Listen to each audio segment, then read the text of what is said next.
ಅಯಂ ಮೇ ಹಸ್ತೋ ಭಗವಾನ್ ಅಯಂ ಮೇ ಭಗವತ್ತರಃ ಅಯಂ ಮೇ ವಿಶ್ವಭೀಷಜೋಯಂ ಶಿವಾಭಿಮರ್ಶನಃ ಶ್ರೀರ್ಮೇ ಭಜತು ಅಲಕ್ಷ್ಮೀರ್ಮೇ ನಶ್ಯತು ಯದಂತಿ ಯಚ್ಚ ದೂರಕೆ ಭಯಂ ವಿಂದತಿ ಮಾಮಿಹ ಪವಾಮಾನ ವಿತಜ್ಜಾಹಿ ಯಾತೆ ರುದ್ರಶಿವಾ ತನೂ ಶಿವಾ ವಿಶ್ವಾಹ ಭೇಷಜೀ ಶಿವಾ ರುದ್ರಸ್ಯ ಭೇಷಜೀ ತಯಾ ನೋ ಮೃಡಜೀವಸೇಃ ಭದ್ರಂ ಕರ್ಣೇಭಿಃ ಶೃಣುಯಾಮ ದೇವಾಃ ಭದ್ರಂ ಪಶ್ಯೇಮಾಕ್ಷಭಿರ್ಯಜತ್ರಾಃ ಸ್ಥಿರೈರಂಗೈಃ ಸುಷ್ಟುಮಾಂಸಸ್ತನೂಭಿರ್ವ್ಯಶೇಮ ದೇವಹಿತಂ ಯದಾಯುಃ.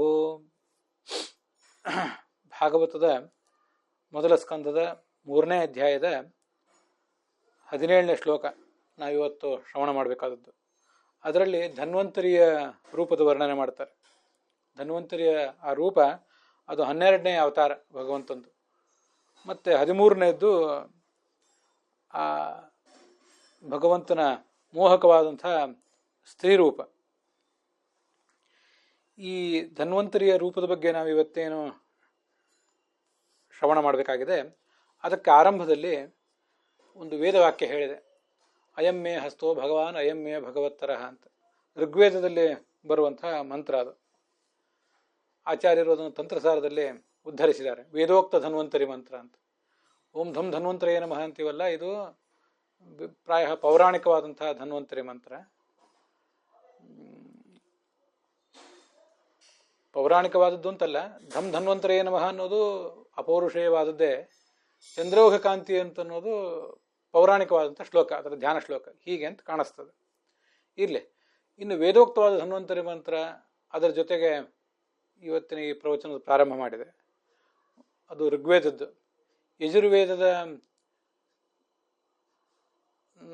ಮಹಾನಾರಾಯಣ ಉಪನಿಷತ್ತಿನಲ್ಲಿ ಬರುವಂತಹ ಲಕ್ಷ್ಮೀದೇವಿಯ ಕುರಿತಾದಂತಹ ಸ್ತೋತ್ರವನ್ನು ಕೂಡ ನಾವು ಕೇಳಿದ್ವಿ. ಮತ್ತು ಋಗ್ವೇದದಲ್ಲಿ ಬರುವಂತಹ ಪವಮಾನ ಸೂಕ್ತದ ಯದಂತಿ ಎಚ್ಚ ದೂರಕ್ಕೆ ಅಂತ ಪವಮಾನನ ಮುಖ್ಯ ಪ್ರಾಣ ಸ್ತೋತ್ರವನ್ನು ಕೂಡ ಕೇಳಿದ್ದೇವೆ. ಯಜುರ್ವೇದದಲ್ಲಿ ಶಿವಪಾರ್ವತಿಯರ ಕುರಿತಾದ ವರ್ಣನ ಏನು ರುದ್ರಾಧ್ಯಾಯದಲ್ಲಿದೆ, ಯಾತೇ ರುದ್ರ ಶಿವಾತನು ವಿಶ್ವಾಹ ಭೇಷಜೀಹಿ ಅಂತ. ಅದರ ಜೊತೆಗೆ ಶಿವಪಾರ್ವತಿಯರ ಸ್ತೋತ್ರವೂ ಆಗಿದೆ. ಅಥರ್ವ ವೇದದಲ್ಲಿ ಬರುವಂತೆ ಭದ್ರಂ ಕರ್ಣೇಭಿಃ ಅನ್ನೋ ಮಾತಿನಿಂದ ಎಲ್ಲ ದೇವತೆಗಳನ್ನು ಕೂಡ ಸ್ತುತಿಸಿದ್ದೀವಿ. ಸಾಮವೇದದ ಒಂದು ಸ್ತೋತ್ರ ನಾವು ನೋಡಿಬಿಟ್ರೆ ಸಯೇಶೋಷ್ಮಾಖಣಃ ಅಂತ ಛಾಂದೋಗ್ಯ ಉಪನಿಷತ್ತಿನಲ್ಲಿ ಬರುವಂತಹ ಮುಖ್ಯ ಪ್ರಾಣನ ಕುರಿತಾದಂಥ ಒಂದು ಸ್ತೋತ್ರ ಅದು. ಅದೊಂದು ನೋಡಿಬಿಟ್ರೆ 4 ವೇದಗಳನ್ನು ನೋಡಿದಂತೆ ಆಗ್ತದೆ. ಅಯಂ ಮೇ ಹಸ್ತೋ ಭಗವಾನ್ ಅಯಂ ಮೇ ಭಗವತ್ತರಃ. ಭಗವಂತನೇ ಹೇಳ್ತಿರೋದು ಮಾತು. ಅಯಂ ಮೇ ಹಸ್ತೋ ಭಗವಾನ್. ತುಂಬ ಸ್ವಾರಸ್ಯಕರವಾದಂಥ ವಿವರಣೆ. ಧನ್ವಂತರ ರೂಪದ ವಿವರಣದ ಬಗ್ಗೆ ಇವತ್ತು ಹೇಳ್ತೀನೋ ಇಲ್ಲೋ ಗೊತ್ತಿಲ್ಲ. ಮಂಗಲಾಚರಣೆ ಇವತ್ತು ಹೀಗೆ ಮಾಡಬೇಕು ಅಂತ ಅನಿಸಿತು, ಅದಕ್ಕಾಗಿ ಹೀಗೆ ಮಾಡಿದ್ದೇನೆ. ಭಗವಂತನ ಒಟ್ಟಾರೆ ಅಖಂಡ ಸ್ವರೂಪವೇ ಭಗವಾನ್, ಅದ್ರ ಬಗ್ಗೆ ನಮ್ಗೆ ಸಂಶಯ ಇಲ್ಲ.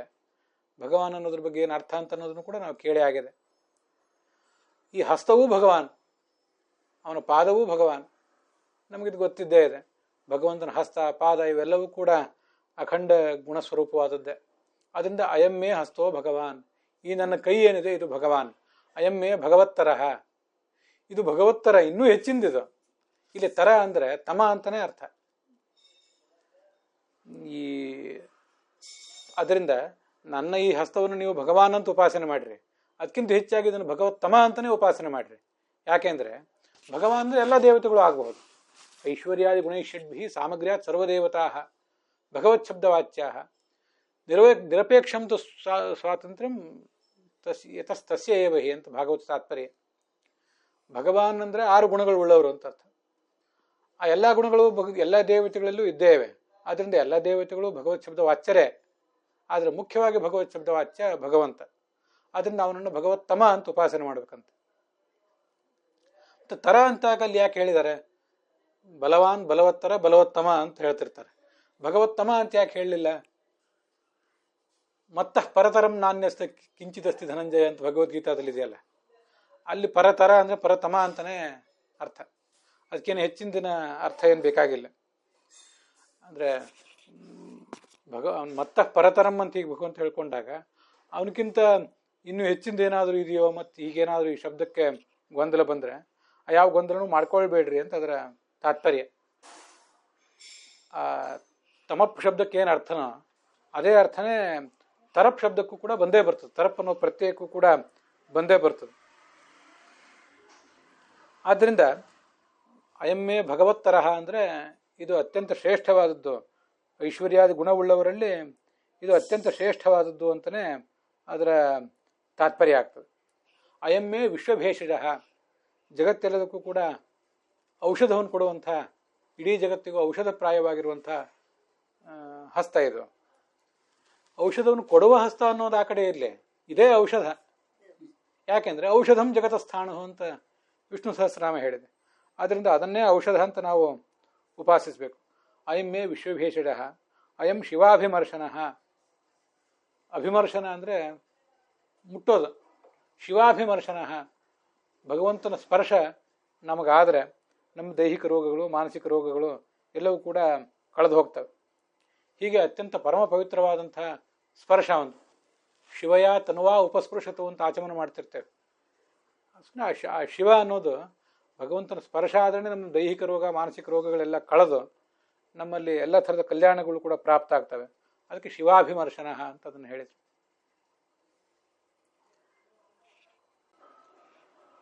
ಯತ್ರ ಉಭಯೋ ಪ್ರಯೋಗೋನ ತತ್ರೈಕಾರ್ಥೌ ತರಪ್ತಮವು ಅಂತ ಶಬ್ದ ನಿರ್ಣಯದಲ್ಲಿ ಬಂದಿರುವಂಥ ಒಂದು ಮಾತನ್ನು ಆಚಾರ್ಯರು ಉದ್ಧರಿಸ್ತಾರೆ.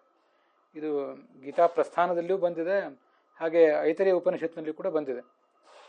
ತರಪ್ ಬಲವಾನ್, ಬಲವತ್ತರ, ಬಲವತ್ತಮ ಅಂತ 3 ಶಬ್ದ ಹೇಳಿದರೆ ಬಲವಾನ್ಗಿಂತ ಬಲವತ್ತರ ದೊಡ್ಡವನು, ಬಲವತ್ತರನಿಗಿಂತ ಬಲವತ್ತಮ ದೊಡ್ಡವನು ಅಂತ ಗೊತ್ತಾಗ್ತದೆ. ಆದರೆ ತಮ ಅಂತ 2 ಶಬ್ದವೇ ಇಲ್ಲದೆ ಹೋದರೆ, ಇರುವುದೇ ಒಂದು ಶಬ್ದ ಆದರೆ ಅದಕ್ಕೇನೆ ತಮ ಅಂತ ಅರ್ಥ ಮಾಡ್ಕೊಂಡು ಬಿಡ್ಬೇಕಂತ ಹೀಗೆ ಆಚಾರ್ಯರು ಅದನ್ನು ವರ್ಣನೆ ಮಾಡಿದ್ದಾರೆ. ಅದರಿಂದ ಭಗವತ್ತರ ಅಂದರೆ ಭಗವತ್ತಮ ಅಂತಲೇ ಅರ್ಥ ಇಟ್ಕೋಬೇಕು. ಮುಂದೆ ಶ್ರೀರ್ಮೇ ಭಜತು ಅಲಕ್ಷ್ಮೀರ್ಮೇ ನಶ್ಯತು ಅಂತ ಮಹಾನಾರಾಯಣ ಉಪನಿಷತ್ತಿನ ಲಕ್ಷ್ಮೀದೇವಿ ಕುರಿತಾದ ಸ್ತೋತ್ರ. ನಮಗೆ ಸಂಪತ್ತು ಪ್ರಾಪ್ತ ಆಗಲಿ, ಅಲಕ್ಷ್ಮೀ ನಶ್ಯತು, ನಮಗೇನು ಅಲಕ್ಷ್ಮಿ ಉಪಟಳ ಆಗಿದೆ ಅದು ಪರಿಹಾರ ಕಾಣಲಿ ಅಂತ ಲಕ್ಷ್ಮೀದೇವಿಯನ್ನು ಉಪಾಸನೆ ಮಾಡಬೇಕು. ಸಯೇಶೋಷ್ಮಾಖಣ ಅಂತ ಛಾಂದೋಗ್ಯ ಉಪನಿಷತ್ನಲ್ಲಿ ಬಂದಿರುವಂಥ ಸಾಮವೇದದ್ದು, ಋಗ್ವೇದದ್ದಾಯಿತು, ಯಜುರ್ವೇದದ್ದಾಯಿತು, ಮಹಾನಾರಾಯಣ ಉಪನಿಷತ್ತು ಅಂದರೆ ಯಜುರ್ವೇದದ್ದು. ಇನ್ನು ಸಾಮವೇದದ ಛಾಂದೋಗ್ಯ ಉಪನಿಷತ್ನಲ್ಲಿ ಸಯೇಶೋಷ್ಮಾಖಣ ಈ ಮುಖ್ಯ ಪ್ರಾಣನನ್ನು ಆಖಣಾಶ್ಮ ಅಂತ ವರ್ಣನೆ ಮಾಡಿದ್ದಾರೆ. ಪ್ರಾಣಸ್ಯ ನಾಸುರಾವೇಶ ಆಖಣಾಶ್ಮ ಸಮೂಹಿ ಸಹ ಅಂತ ಭಾಗವತ ತಾತ್ಪರ್ಯ. ಅವನಿಗೆ ಅಸುರಾವೇಶವೇ ಇಲ್ಲ, ಆದ್ದರಿಂದ ಎಂದೂ ಒಡೆಯದ ಹೆಬ್ಬಂಡೆ ಅದು.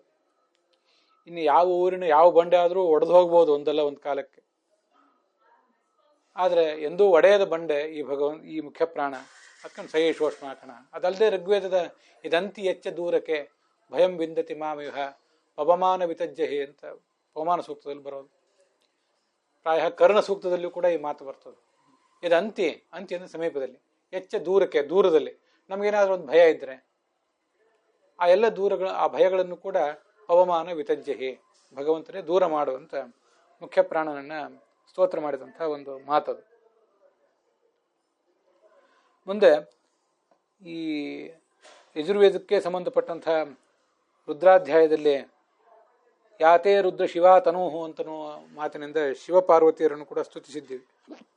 ಯಾಕೆಂದರೆ ಶಿವ ಪಾರ್ವತಿಯರು ನಮ್ಮ ದಾಂಪತ್ಯದ ದೇವತೆಗಳು. ಪಾರ್ವತಿ ಬುದ್ಧಿಯ ದೇವತೆ, ಶಿವ ಸರ್ವ ದೇಹಾಭಿಮಾನಿ ತು ಶರೀರ ಪುರುಷ ಶಿವ, ಎಲ್ಲರ ದೇಹದ ಅಭಿಮಾನಿ, ಹಾಗೆ ಮನಸ್ಸಿನ ಅಭಿಮಾನಿ ಕೂಡ. ರುದ್ರಸ್ತು ಮನನಾಖ್ಯಂಚ, ನಮ್ಮಿಂದ ಮನನ ಮಾಡಿಸುವವನು. ಅದರಿಂದ ಅವರನ್ನು ಸ್ತೋತ್ರ ಮಾಡಿದ್ದೇವೆ. ಮತ್ತು ಮುಖ್ಯವಾಗಿ ಈ ವೈದ್ಯನಾಥನನ್ನು ಇಲ್ಲಿ ನೆನಪು ಮಾಡ್ಕೊಂಡಿದ್ದಾರೆ ಈ ಅಧ್ಯಾಯದಲ್ಲಿ, ಈ ಮಾತಿನಲ್ಲಿ. ಯಾತೇ ರುದ್ರ, ಹೇ ರುದ್ರ ಭಗವಂತನೇ, ನಿನ್ನದು ಒಂದು ಸ್ವರೂಪ ಇದು. ಶಿವಾತನು ಅತ್ಯಂತ ಮಂಗಳಕರವಾದ ಸ್ವರೂಪ ನಿನ್ನದು. ವಿಶ್ವಾಹ ಭೇಷಜಿ, ಅಹ ಅಂತಂದರೆ ದಿನಗಳು ಅಂತ ಅರ್ಥ, ಹಗಲು ರಾತ್ರಿಗಳು ಎಲ್ಲವೂ ಕೂಡ. ವಿಶ್ವಾಹ ಹಗಲು ರಾತ್ರಿಗಳು ಎಲ್ಲದಕ್ಕೂ ಕೂಡ ನಿನ್ನ ನಾಮಸ್ಮರಣ, ನಿನ್ನ ಅನುಗ್ರಹ ಅಂತ ಅನ್ನೋದೊಂದು ಔಷಧ. ವಿಶ್ವಾಹ ಭೇಷಜಿ, ಅಂಥ ಸ್ವರೂಪ ನಿನ್ನದು. ಅದೆಂಥ ಸ್ವರೂಪ ಅಂದರೆ ಶಿವಾರುದ್ರಸ್ಯ ಭೇಷಜಿ, ಶಿವಾರುದ್ರ ನೀನು ಅಂದರೆ ಪಾರ್ವತಿ ಪತಿ ಅಂತ ಅರ್ಥ. ಲಕ್ಷ್ಮೀನಾರಾಯಣ ಅಂತ ಹೇಗೆ ಹೇಳ್ತೇವೆ ಹಾಗೆ ಶಿವ ಅಂದರೆ ಶಿವೆಯಿಂದ ಸಹಿತವಾದ ರುದ್ರ ನೀನು. ಶಿವಾರುದ್ರಸ್ಯ ಭೀಷಜಿ ತಯಾನೋ ಮೃಡ ಜೀವಸೆ. ಅಂಥ ನಿನ್ನ ಆ ಅರ್ಧನಾರೀನರ ರೂಪದಿಂದ ನನ್ನನ್ನು ಒಂದಿಷ್ಟು ರಕ್ಷಿಸು. ಜೀವಸೆ, ಉತ್ತಮ ಜೀವನ ನನಗೊಂದು ಪ್ರಾಪ್ತ ಆಗಲಿ. ನನಗೆ, ನಮ್ಮೆಲ್ಲರಿಗೂ ಕೂಡ ನಮ್ಮ ದೈಹಿಕ ಅನಾರೋಗ್ಯಗಳೆಲ್ಲವೂ ಕಳೆದು, ಮಾನಸಿಕ ಅನಾರೋಗ್ಯವೂ ಕೂಡ ಕಳೆದು, ನಮಗೊಂದು ಸ್ಥಿರವಾದಂಥ ಆಧ್ಯಾತ್ಮಿಕ ಜೀವನ ಪ್ರಾಪ್ತ ಆಗಲಿ. ಅದಕ್ಕಾಗಿ ರುದ್ರ ಅಂತ ಅವನನ್ನು ಇಲ್ಲಿ ಉಪಾಸನೆ ಮಾಡಿದ್ದಾರೆ. ಬ್ರಹ್ಮಸೂತ್ರ ಭಾಷ್ಯದಲ್ಲಿ ರುಜಾಂ ರುದ್ರಾವಣಾತ್ ರುದ್ರ. ರುದ್ರ ಅಂದರೆ ಬೇರೆ ಕಡೆ ರೋಜಿತೀತಿ ರುದ್ರ ಅಂತೆಲ್ಲ ಹೇಳಿದ್ದಾರೆ. ಅದು ಬ್ರಹ್ಮಸೂತ್ರದ ಭಾಷ್ಯದಲ್ಲಿ ರುದ್ರಸ್ತಸ್ಮಾತ್ ಜನಾರ್ದನ ರುಜಾಂ ವಿದ್ರಾವಣಾತ್, ರೋಗಗಳನ್ನು ಪರಿಹಾರ ಮಾಡುವುದರಿಂದ ಆತ ಭಗವಂತನನ್ನು ರುದ್ರ ಅಂತ ವರ್ಣನೆ ಮಾಡಿದ್ದಾರೆ. ಆದ್ದರಿಂದ ಈ ವೈದ್ಯನಾಥನಲ್ಲಿ, ಶಿವನಲ್ಲಿ ಇರುವಂಥ ಆ ಒಂದು ಭಗವಂತನ ರೂಪವನ್ನೇ ನಾವಿಲ್ಲಿ ರುದ್ರ ಶಬ್ದ ವಾಚ್ಯವಾದಂಥ ಆ ಭಗವಂತನ ರೂಪವನ್ನೇ ನಾವು ಧ್ಯಾನಿಸಬೇಕು. ರುಜಂ ದ್ರಾವಯತೆ ತಸ್ಮಾತ್ ರುದ್ರಸ್ತಸ್ಮಾತ್ ಜನಾರ್ದನ. ತುಂಬ ಸ್ವಾರಸ್ಯಕರವಾದಂಥ ಒಂದು ಶ್ಲೋಕ ಅದು, ಬ್ರಹ್ಮಾಂಡ ಪುರಾಣದ ಶ್ಲೋಕ. ರೋಗಗಳನ್ನು ಪರಿಹಾರ ಮಾಡುವುದರಿಂದ ಜನಾರ್ದನನ್ನೇ ರುದ್ರ ಅಂತಾರೆ. ಯಾಕಂದ್ರೆ ಜನಾರ್ದನನೂ ಹೌದು, ನಮ್ಮ ಈ ಜನ ಅಂದರೆ ಹುಟ್ಟೇನಿದೆ ಆ ಹುಟ್ಟನ್ನು ನಾಶ ಮಾಡ್ತಾನೆ. ಆದ್ದರಿಂದ ಅವನೇ ಜನಾರ್ದನ, ಅವನೇ ರುದ್ರ. ಹೀಗೆ ಆ ರುದ್ರನಲ್ಲಿ ಅಂತರೀಕೃತನಾದಂಥ ಲಕ್ಷ್ಮೀ ನರಸಿಂಹನನ್ನು ನಾವು ಪ್ರಾರ್ಥನೆ ಮಾಡಿದ್ದೇವೆ. ಮುಂದೆ ಅಥರ್ವ ವೇದಕ್ಕೆ ಸಂಬಂಧಪಟ್ಟಂತೆ ಭದ್ರಂ ಕರ್ಣೇ ಭಿಷ್ಣುಯಾಮ ದೇವಾಹ. ನಮಗೆ ಯಾವತ್ತೂ ಮಂಗಳಕರವಾದಂಥ ಶಬ್ದಗಳೇ ಕಿವಿಗೆ ಬೀಳಲಿ.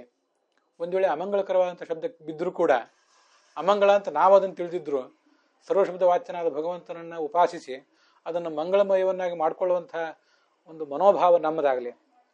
ಭದ್ರಂ ಪಶ್ಯೇಮ ಅಕ್ಷಭಿರಿಹಿ, ಯಾವತ್ತು ಕಣ್ಣುಗಳಿಂದ ಮಂಗಳಕರವಾದನ್ನೇ ನೋಡುವಂಥ ಅವಕಾಶ ನಮಗೆ ಸಿಗಲಿ. ಸ್ಥಿರೈರಂಗೈಹಿ ಸ್ತುಷ್ಟುವಾಂಸಃ, ನಮ್ಮ ಅಂಗಾಂಗಗಳು, ಇದು ಜ್ಞಾನೇಂದ್ರಿಯ, ಕರ್ಮೇಂದ್ರಿಯ, ದೇಹ ಇದೆಲ್ಲವೂ ಕೂಡ ಸ್ಥಿರವಾಗಿರಲಿ. ತುಷ್ಟುವಾಂಸಃ, ಭಗವಂತನನ್ನು ಎಲ್ಲ ದೇವತೆಗಳನ್ನು ಆರಾಧನೆ ಮಾಡ್ತಾ ವ್ಯಷೇಮ ದೇವಹಿತಂ ಯದಾಯು, ಅಂಥ ಒಂದು ಆಯುಷ್ಯ ನಾವು ಕಳಿಬೇಕು. ಎಂಥ ಆಯುಷ್ಯ ಅಂದರೆ ದೇವಹಿತಂ, ದೇವತೆಗಳ ಪೂಜೆಗಾಗಿ ಮೀಸಲಾಗಿರುವಂಥ, ಹಿತ ಅಂದರೆ ಇಡಲ್ಪಟ್ಟಿರುವಂಥದ್ದು ಅಂತ ಅರ್ಥ. ದೇವತೆಗಳ ಪೂಜೆಗಾಗಿ ಮೀಸಲಿಡಲ್ಪಟ್ಟಿರುವಂಥ ಒಂದು ಆಯುಷ್ಯವನ್ನು ನಾವು ಕಳೆಯುವಂತಾಗಬೇಕು.